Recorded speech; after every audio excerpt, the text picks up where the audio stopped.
ప్రతిపక్ష నాయకుడు రాహుల్ గాంధీ గారు చేసిన ప్రశ్నలకు సమాధానం చెప్పలేక ఒకవైపు ఈసీ మరొక వైపు బీజేపీ ప్రభుత్వం తల్లదిద్దుతున్నాయి. ఈరోజు ప్రతిపక్ష ఎంపీలనందరినీ కూడా రాహుల్ గాంధీ గారితో సహా ఈరోజు అరెస్ట్ చేయడం అంటే ప్రభుత్వానికి ఒక రకంగా భయమేస్తున్నట్టుగా మనం భావించాల్సిన అవసరం ఉంది.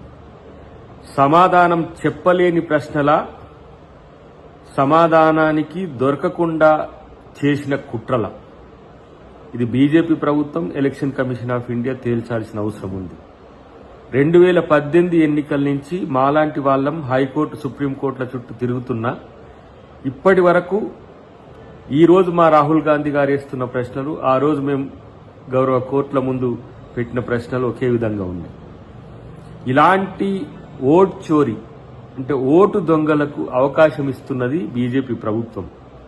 ఇలా ఈసీ దానికి మద్దతు చెబుతున్నది. ఇలాంటి విషయాల్లో ప్రజాస్వామ్యాన్ని పరిరక్షించాలంటే ఓటును పరిరక్షించాలి. బాబాసాహెబ్ అంబేద్కర్ చెప్పినట్టుగా ఈ ఓటే ప్రజాస్వామ్యాన్ని బతికిస్తున్నది. ఓటరు యొక్క గొంతు నొక్కితే ప్రజాస్వామ్యాన్ని గొంతు నొక్కొచ్చు, నియంతృత్వాన్ని తీసుకురావచ్చని బీజేపీ అనుకుంటే అది పొరపాటే.